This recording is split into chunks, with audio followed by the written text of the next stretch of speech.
Et nous finissons cette émission comme d'habitude avec l'œil de l'expert où nous avons le plaisir d'accueillir en plateau David Chappell. Bonjour David Chappell. Bonjour. Vous êtes Head of Wealth Management and Family Wealth Solutions chez Norman Kay. Avec vous, on va se demander si l'entrepreneur est un investisseur comme les autres. D'ailleurs, on peut se poser la question directement. L'entrepreneur qui veut céder son entreprise, est-il un investisseur comme les autres, David Chappell? Alors, c'est pas un investisseur comme les autres, parce que l'entrepreneur qui cède son entreprise, c'est une opération stratégique. D'accord. En général, c'est le fruit de plusieurs années, voire de dizaines d'années de travail qu'il réalise. Et il va devoir se poser la question de comment gérer ce patrimoine qui est en fait un cash event. Bien sûr. Pour lui. Il va devoir... Voire même le cash event de sa vie professionnelle à cet instant-là. Pour beaucoup. Et donc, on a une dimension aussi de sécurisation de ce capital-là qui va venir prendre le relais de l'outil professionnel avec un certain nombre d'enjeux qui vont devoir être adressés.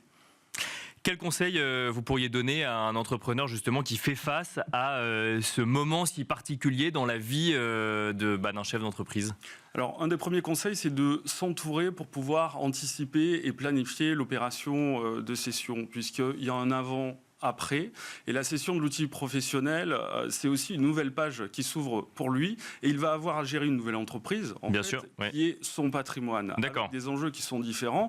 Et il va faire face à des enjeux qu'il n'a pas forcément connus auparavant, puisque quand il était dirigeant de son entreprise, il pilotait son entreprise avec une totale maîtrise de son outil professionnel.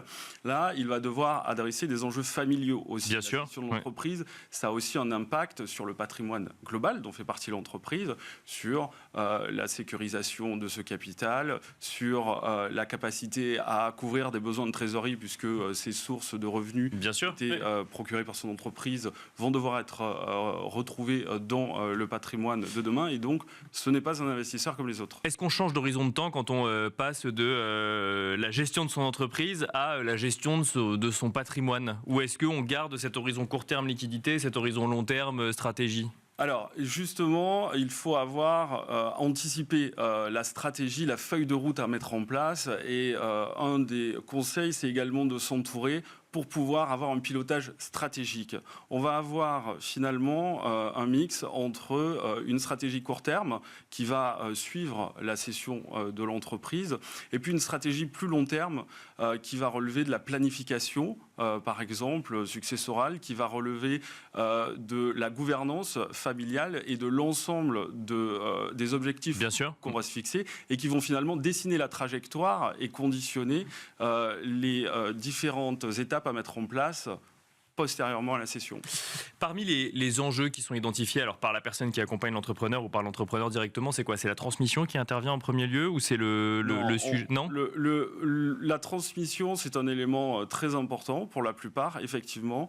Mais ce qui revient dans un premier temps, c'est la sécurisation de la cession de l'entreprise, du capital que je retire en ayant cédé mon entreprise. Et comment finalement, demain, je deviens dirigeant de mon patrimoine. C'est beaucoup de pédagogie parce qu'il y a un nombre important de thématiques auxquelles le dirigeant n'était pas confronté et qu'il va devoir appréhender en faisant confiance et en s'entourant d'expertises complémentaires qui vont pouvoir lui permettre de prendre des décisions comme il le faisait dans son entreprise, mais pour son patrimoine et pour sa famille. Donc il y a une notion de responsabilité qui est très très importante. Est-ce que vous constatez des biais particuliers quand on est entrepreneur, qu'on a créé une entreprise par exemple? Est-ce qu'on a envie d'investir particulièrement dans des entreprises, que ce soit côté ou non côté, ou au contraire on a envie d'aller sécuriser comme on a pris des risques sur les premières années de sa vie professionnelle? Vous avez raison, c'est un sujet qui revient souvent puisque finalement le chef d'entreprise a fait du private equity sur un seul actif et une grande partie de sa vie en général. Donc il va vouloir quand même pour une grande partie sécuriser ce succès-là. Et son enjeu, c'est de transformer un succès entrepreneurial en réussite patrimoniale. Oui, bien sûr. Et ça enrôle aussi la responsabilité vis-à-vis de sa famille et vis-à-vis de la trajectoire qu'il veut aborder en fonction des objectifs qu'il s'est fixés. Mais on on a toujours cette notion de souhaiter investir dans de l'économie réelle, dans des entreprises, donc de faire du private equity, de faire de la dette privée, d'avoir une allocation d'actifs diversifiée, parce que ça fait partie aussi de la sécurisation du patrimoine. Mais on a quand même, voilà, comme je le disais, une responsabilité de devoir sécuriser le fruit de la cession de son outil de travail. Et le sujet liquidité devient aussi un sujet primordial aussi pour continuer à vivre après la cession de son entreprise. Exactement. Et ça s'anticipe. Et c'est également un élément sur lequel le dirigeant est très attentif. Merci beaucoup David Chappell de nous avoir accompagnés dans l'œil de l'expert. Je rappelle que vous êtes Head of Wealth Management and Family Wealth Solutions chez Norman Kay. Merci beaucoup. Merci à vous également de nous avoir suivis. Et je vous dis à très vite sur Be Smart for Change.